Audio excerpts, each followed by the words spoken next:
Assalamualaikum warahmatullahi wabarakatuh. Perkenalkan, nama saya Cindy Mulansari dengan stambuk F121-21028. Mendeskripsikan tentang mineral apatit. Mineral apatit termasuk ke dalam sistem kristal heksagonal. Mengapa? Karena dia memiliki 4 sumbu utama. Yang pertama ada C, B, A, dengan D. Dia termasuk ke dalam kelas kristal heksagonal skalenohedral dan bentuk kristal berupa heksagonal prism basal pinakoid. Sedangkan untuk bentuk simetri, untuk sumbu C, jika diputar 360 derajat, dia memiliki 6 kenampakan yang sama.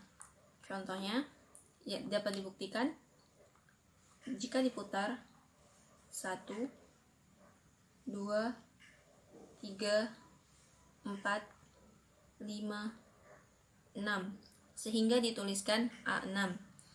Sedangkan untuk ketiga sumbu lainnya ada B, A dengan D, masing-masing hanya memiliki 2 kenampakan yang sama, yaitu 1, 2. Begitupun dengan sumbu A dengan D, sehingga dituliskan A6, 3, A2. Kemudian, apatit tidak memiliki sudut dan tidak memiliki diagonal. Sedangkan untuk bidang belah, apatit memiliki 7 mirror dan 6 plane. Untuk 7 mirror sendiri, ada 1, 2, 3, 4, 5, 6, 7. Sedangkan untuk plane-nya sendiri ada 1, 2, 3, 4, 5, 6. Dan dia melewati pusat simetri sehingga dituliskan dengan poin sentrum atau PC. Kemudian untuk kelas simetri. Kelas simetri di sini terbagi menjadi 2. Yang pertama ada menurut Hermann Maungin dan menurut Schoenfield. Menurut Hermann Maungin terbagi menjadi 3 bagian.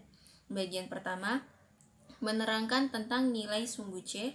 Pada sumbu C dia bernilai 6 dan memiliki bidang yang tegak lurus, sehingga dituliskan 6 per M atau 6 per mirror. Kemudian bagian kedua menerangkan tentang sumbu lateral atau sumbu B, A dengan D. Pada sumbu lateral di sini, mereka masing-masing memiliki bidang yang tegak lurus dan bernilai 2, sehingga dituliskan 2 per M atau 2 per mirror. Kemudian bagian ketiga menerangkan tentang sumbu intermediate, dan pada mineral apatit sendiri, dia tidak memiliki bidang yang tegak lurus terhadap intermediate, sehingga dia tidak memilikinya. Kemudian menurut Schoenfield, dia terbagi menjadi 3 juga. Bagian pertama menerangkan tentang sumbu C itu bernilai atau tidak. Jika dia bernilai, dinotasikan dengan D, dan jika dia tidak bernilai, dinotasikan dengan C. Dan pada apatit, dia bernilai 6, sehingga dituliskan D. Bagian kedua menerangkan nilai pada sumbu C, dan sumbu C di sini bernilai 6, sehingga dituliskan D6. Kemudian bagian ketiga menerangkan ada tidaknya bidang. Dan pada mineral apatit sendiri, dia memiliki bidang simetri horizontal dan bidang simetri vertikal, sehingga dituliskan H. Sehingga pada Schoenfield sendiri dinotasikan dengan D6H. Kemudian yang terakhir indeks Miller.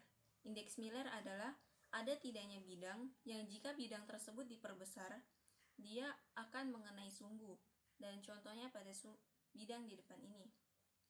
Untuk bidang di depan ini, jika dia diperbesar atau diperpanjang, dia memiliki indeks Miller 1 karena dia mengenai sumbu A, 0 karena dia tidak mengenai sumbu B, dan 0 lagi karena dia tidak mengenai sumbu C.